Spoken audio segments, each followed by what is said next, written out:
Welcome to Basics Treasurer. This workshop focuses on preparing you to serve as the treasurer of your PTA, developing your leadership skills, and providing information about the many resources available to you. PTA has remained focused on our vision and mission for over 100 years.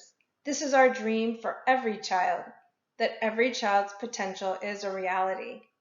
The mission explains how we will accomplish our collective vision. That mission is to make every child's potential a reality by engaging and empowering families and communities to advocate for all children. These are words every student, parent, teacher, and community member should be able to support. The common bond among all PTAs can be found in our purposes. These PTA purposes help guide us in our work at all levels of the association. Your programs and activities should always be aligned with these purposes. As a national and statewide organization, PTA values collaboration, commitment, diversity, respect, and accountability. PTA observes the national standards for family-school partnerships.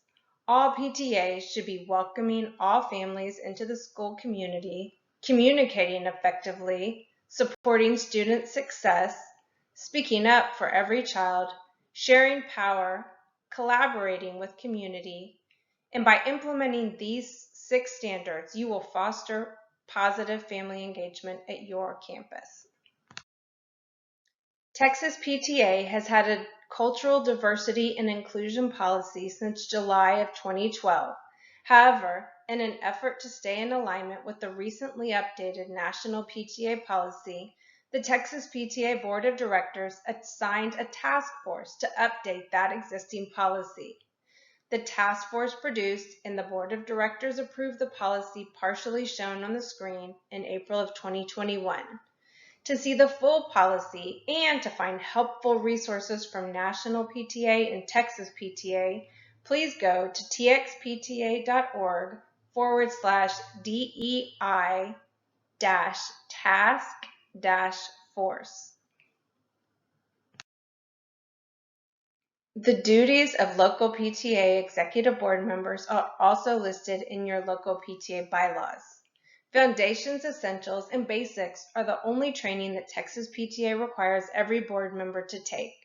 Foundations Essentials is an introductory course for new PTA leaders that all officers and committee chairs must take at least one time in their PTA career.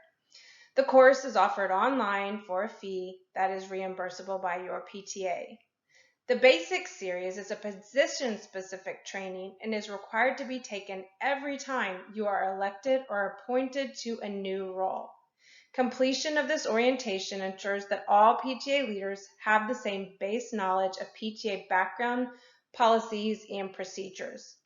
While the bylaws state new board members must complete Foundations requirements no later than October 15th, it's important that all PTA leaders complete the training during their first year of service, regardless of the date.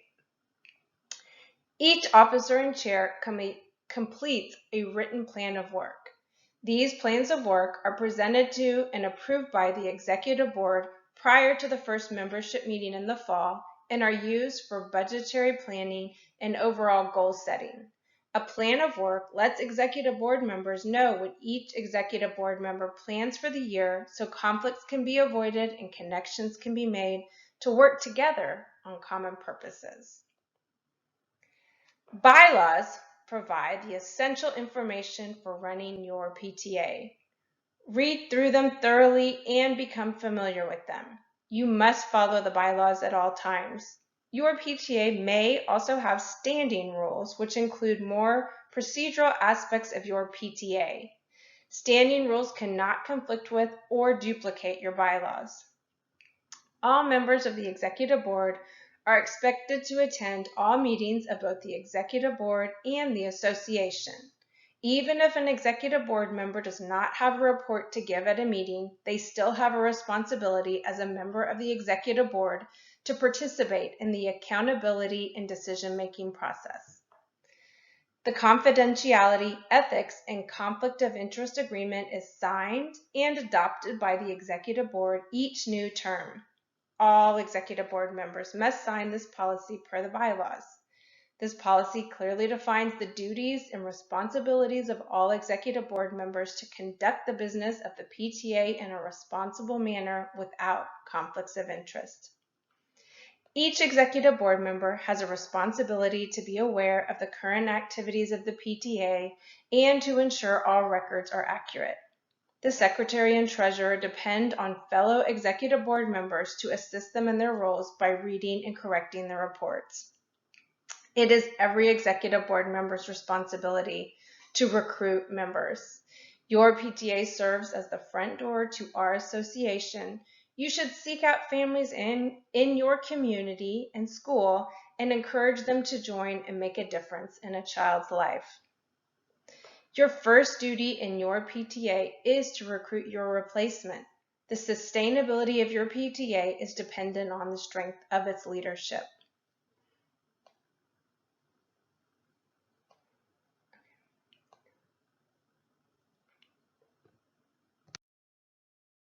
The responsibilities of the treasurer are also found in your bylaws. These include having custody of all the funds of the association, serving as the chair of the Budget and Finance Committee, presenting proof of the appropriate Form 990 acceptance confirmation at the first executive board meeting, presenting a written and verbal financial report at executive board and membership meetings and is requested by the executive board or membership. You would also are wanting to maintain books of accounts and records, including bank statements, receipts, budgets, invoices, paid receipts, and canceled checks in accordance with your records retention policy. Make disbursements in accordance with the budget adopted by the membership. The treasurer is authorized to sign on all bank accounts and access accounts electronically. They are authorized to sign tax documents if the president is prohibited by terms of employment. A treasurer presents a preliminary annual report or budget to actual report at the last membership meeting of the year and presents a proposed budget for the next fiscal year for adoption by the membership at the annual meeting. A treasurer also has a duty to electronically file and have accepted the appropriate Form 990 within 60 days of the fiscal year end, complete and file all necessary tax documents, and present the books of account and records to the Financial Reconciliation Committee. A treasurer should prepare a plan of work, a sample of which can be found in the Treasurer's Resource Guide. The treasurer maintains accurate and detailed records, either in hard or soft copy, and in accordance with the PTA's records retention policy. As chair of the Budget and Finance Committee, the treasurer presents the proposed budget. The treasurer then presents any proposed amendments for approval throughout the year. If the treasurer has not received requests for payments to be sent to Texas PTA for dues, he or she should contact the membership chair or VP for a roster and a PTA funds request form, as well as verify that the state and national dues, escrow, or liability account balances are correct. Along with the reconciled checkbook, you should have a copy of the most recent financial reconciliation. If the books have not been reconciled, do not take possession of the books until they are. Know what your EIN is and where your sales tax permit is. Your EIN can be found in the first paragraph of your bylaws. Ensure that the signature card at the bank has been updated with the most recent signers' names. If you use online banking, now is the time to change the password so that only the current signers can access the account. If you're using a credit or debit card, make sure that those signers are updated also. Whichever system you choose, you need to maintain a general ledger with all transactions recorded on it from the beginning of the year through to the end. All income and expenses should be recorded in the appropriate budget category. Refer to your PTA's records retention policy regarding the financial records. The checkbook should be balanced, and the bank statement should be reconciled to the records each month. If the bank statement is mailed, it should come to the school, not an individual. And if the statement is received electronically, ideally, the non-signer is able to view the statement on the bank's website. Per the bylaws, a non-signer is appointed to review the bank statement prior to giving it to the treasurer. The statement review is given to the secretary, who presents the report to the executive board. The statement review by a non-signer form is available on txpta/treasurer.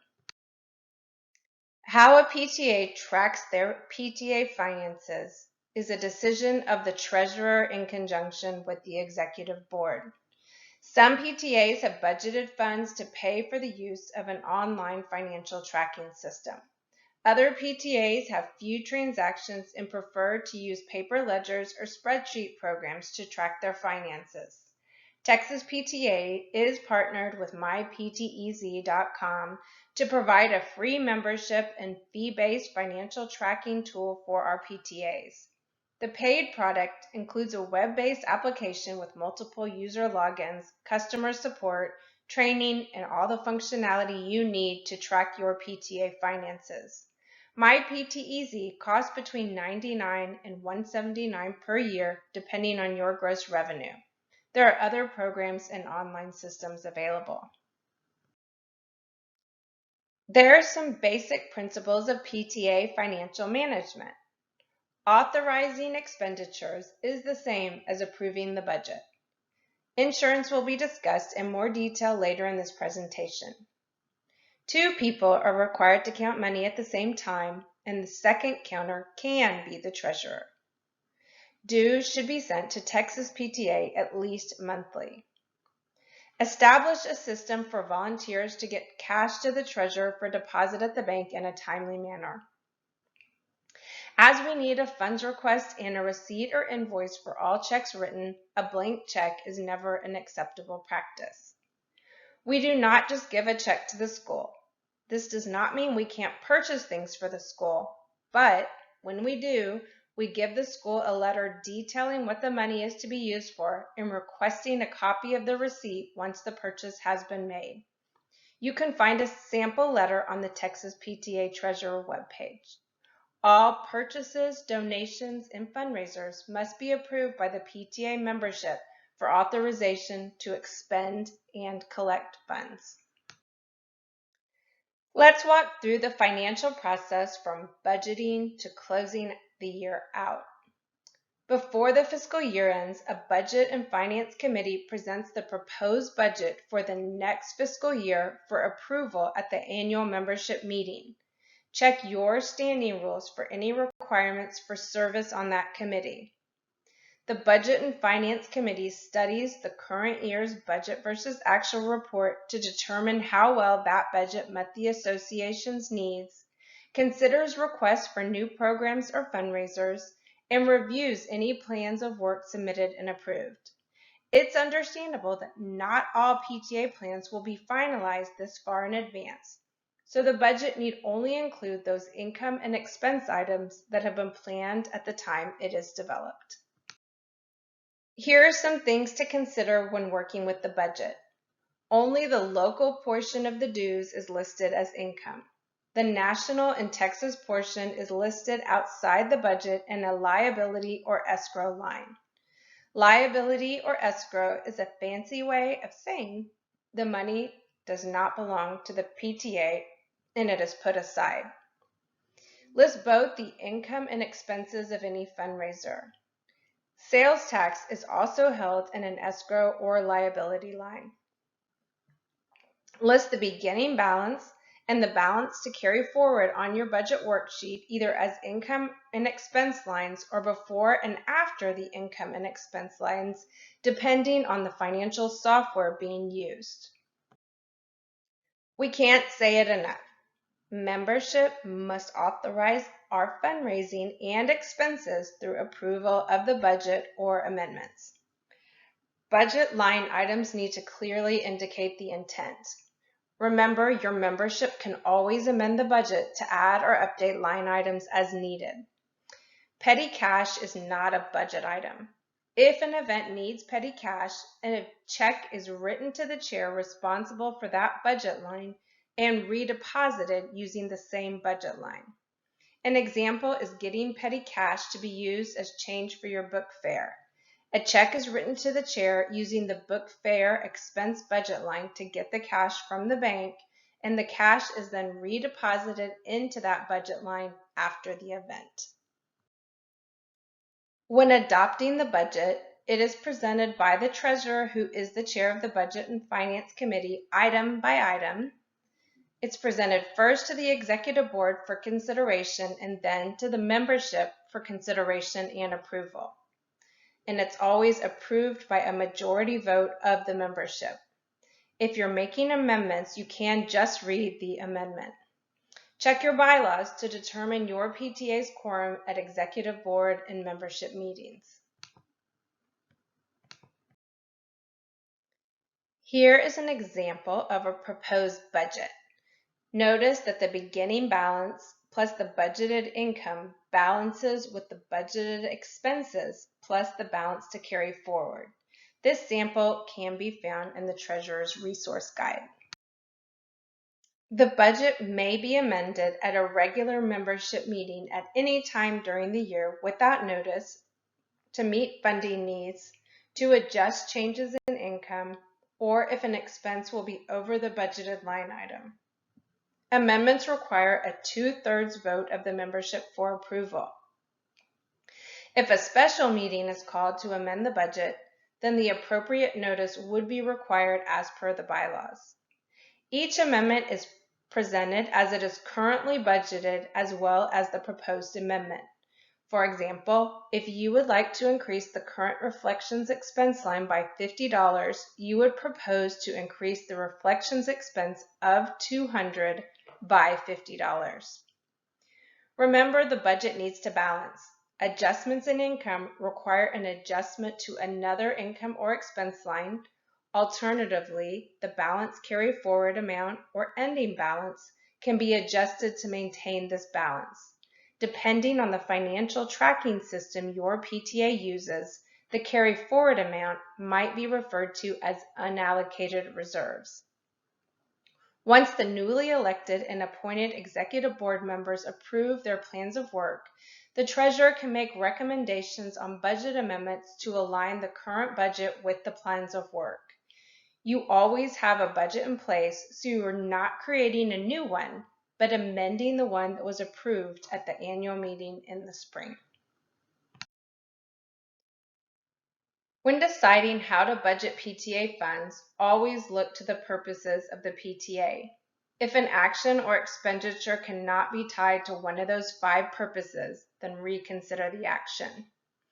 All funds raised by the PTA belong to the PTA and cannot be commingled with the funds of the school or any other entity. PTA funds are not intended to supplement the school's budget or activity fund or to be given to the school outright. Raise only those funds that are necessary to meet the needs of the year's activities and projects as outlined in the budget. If there is sufficient carryover from previous years, then there may be no need to fundraise at all. Fundraisers must be approved by the membership, always. When planning fundraisers, remember, schedule carefully, look for conflicts. You don't want to be competing with other groups at school, and be sure to coordinate with the principal. No door-to-door sales by children under 17 without supervision, and identify any conflict of interest. If a PTA member bids on a fundraiser, they need to sign the confidentiality, ethics, and conflict of interest agreement. It should not participate in the vote to approve the fundraiser. When planning the year's activities, PTA should use the 3-to-1 rule. For every fundraising activity, there should be at least 3 non-fundraising projects aimed at helping children or advocating for school improvements or education. Programs are varied. Many schools participate in the National PTA Reflections Program recognizing student fine arts. PTA programs can be kinder parent first day of school breakfast, a bike rodeo, an incoming pre-K student story time, or a drug and alcohol awareness event. Giving scholarships to graduating seniors or grants to assist teachers with classroom educational materials can also be PTA programs.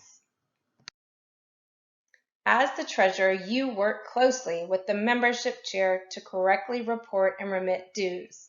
The local portion of PTA dues should be a budgeted income line. The amount of a PTA's local dues can be found in a PTA's bylaws. The state and national portion of PTA dues should be recorded off of the budget in a liability or escrow account, as this money does not belong to a local PTA.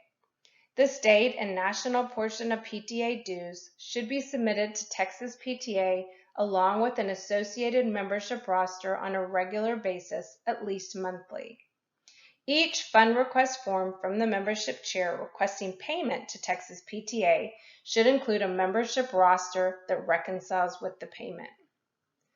Texas PTAs are also able to recruit members for free through joinpta.org, a mobile-friendly website where anyone can join a PTA using a credit or debit card. When a member joins on joinpta.org, he or she will be added to the local PTA's MyPTEZ account immediately.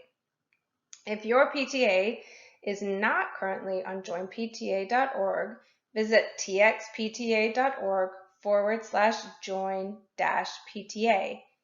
Payment for local portion of dues collected through joinpta.org are made once a month via ACH to the bank account provided to Texas PTA. Payment is made within 7 business days of the month end, and this payment will cover all joinpta.org transactions for the previous month. A deposit form and procedures protect the PTA and the individuals handling the money. At least 2 people should always count the money at the same time. The money and signed PTA deposit form should be given to the treasurer for deposit. All parties who sign the deposit form should retain a copy of the signed form after all have signed. Camera phones work well for this. This is what the Texas PTA deposit form looks like. This form can also be found in the Treasurer's Resource Guide. It is important that the membership approves any online collection or credit card system. The same procedures for depositing funds need to be followed. If transfers are made daily to the PTA bank account, a weekly summary of those transfers can be done on one deposit form. Refer to the Texas PTA e-commerce policy for more information.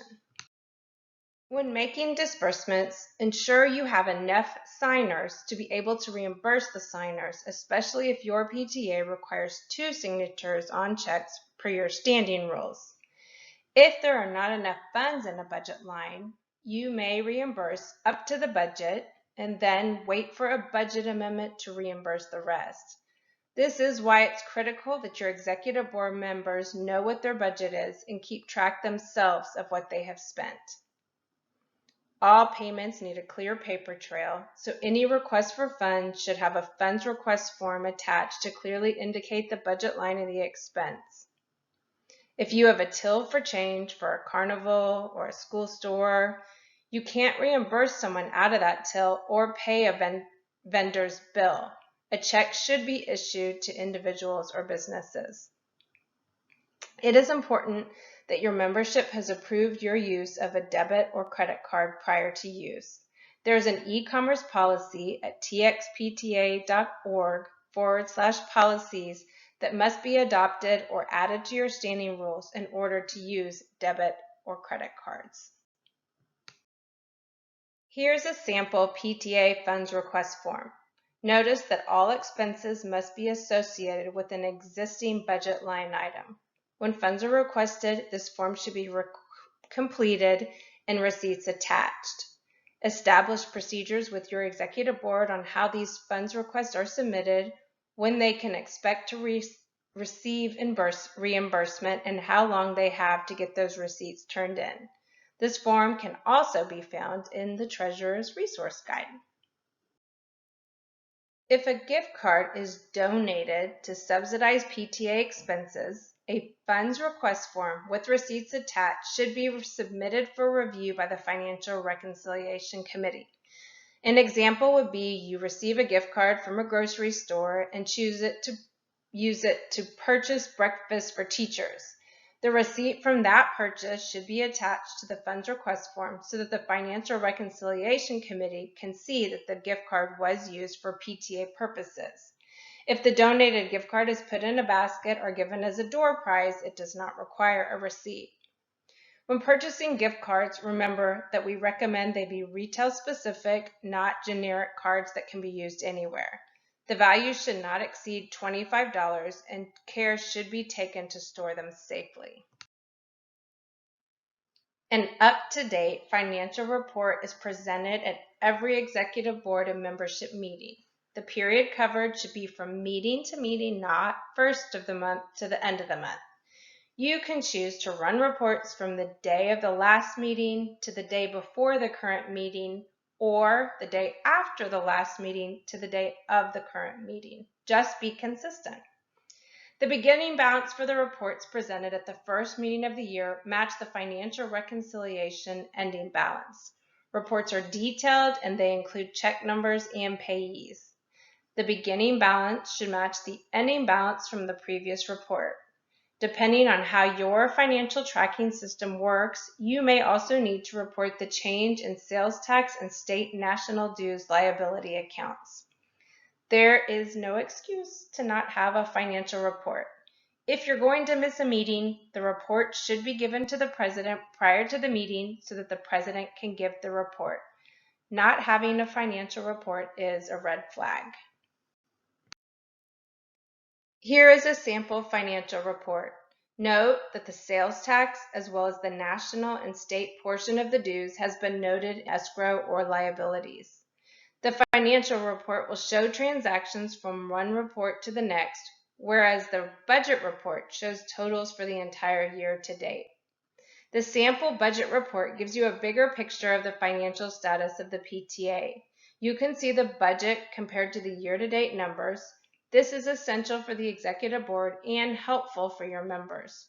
The reports are not presented for approval, just for information, and they are filed for review by the Financial Reconciliation Committee during the next reconciliation. The reports are attached to the meeting minutes.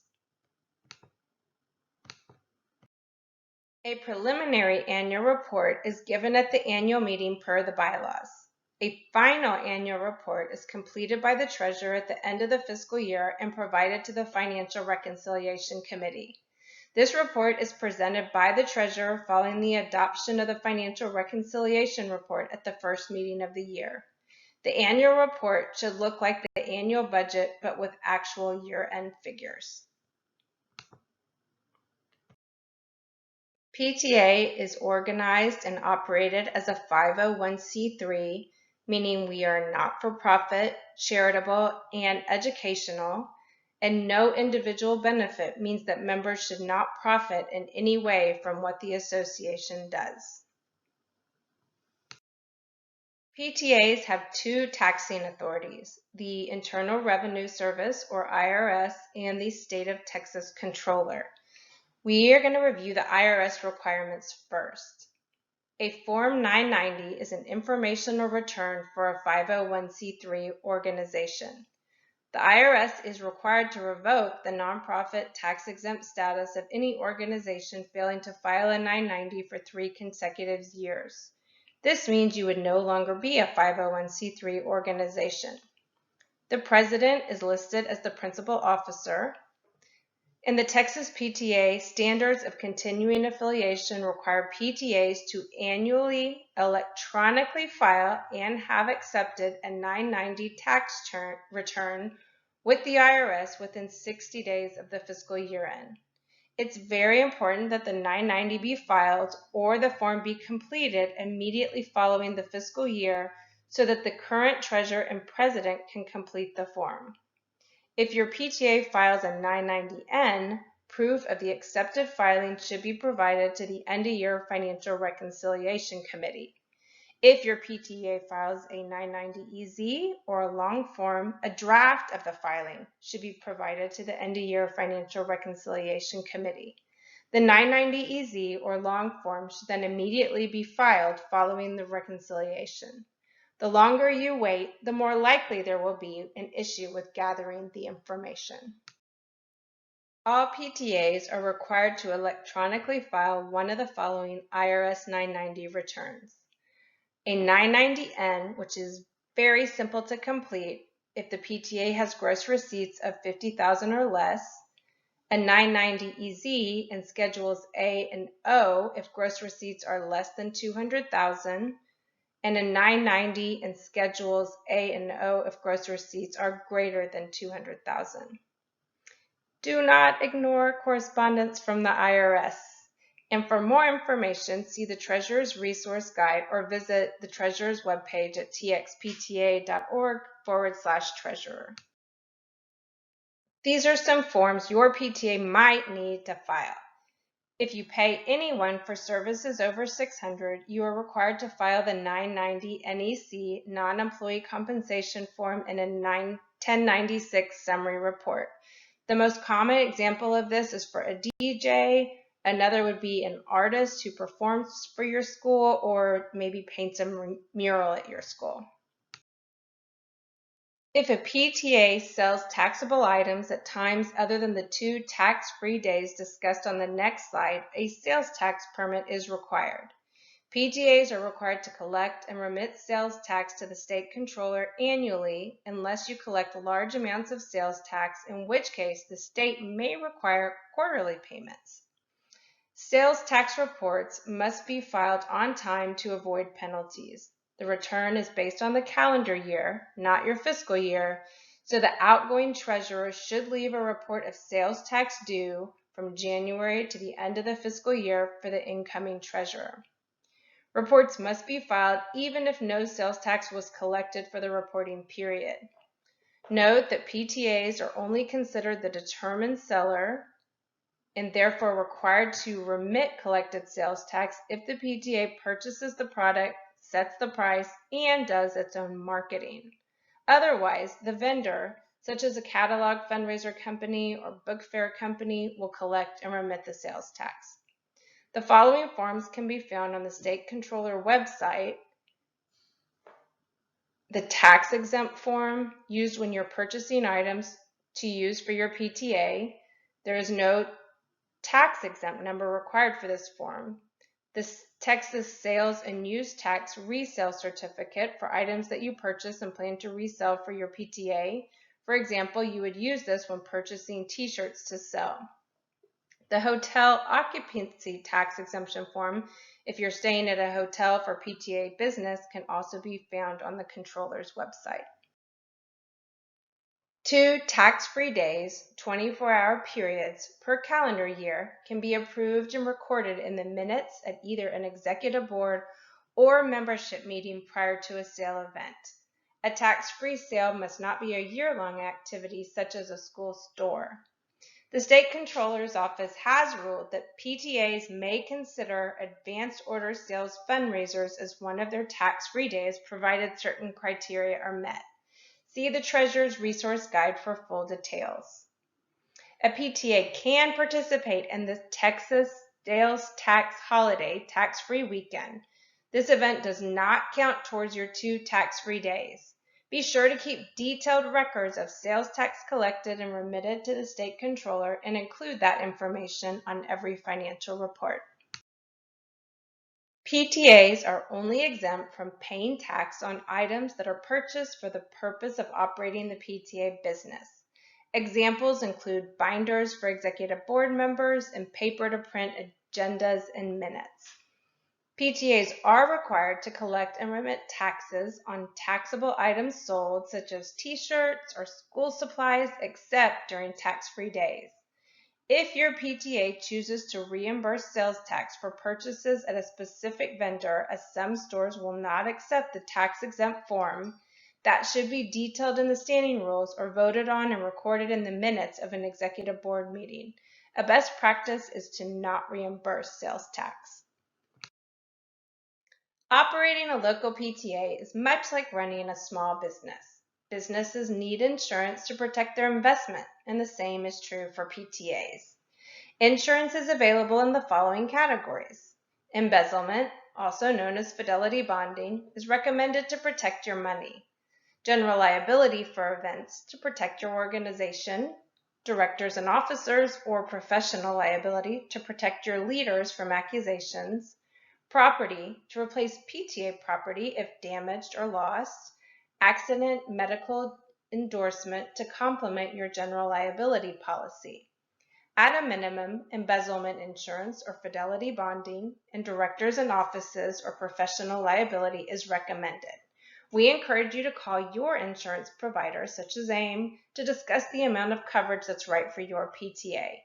As mentioned earlier, a non-signer must be appointed to open, review, and sign the bank statement prior to giving it to the treasurer.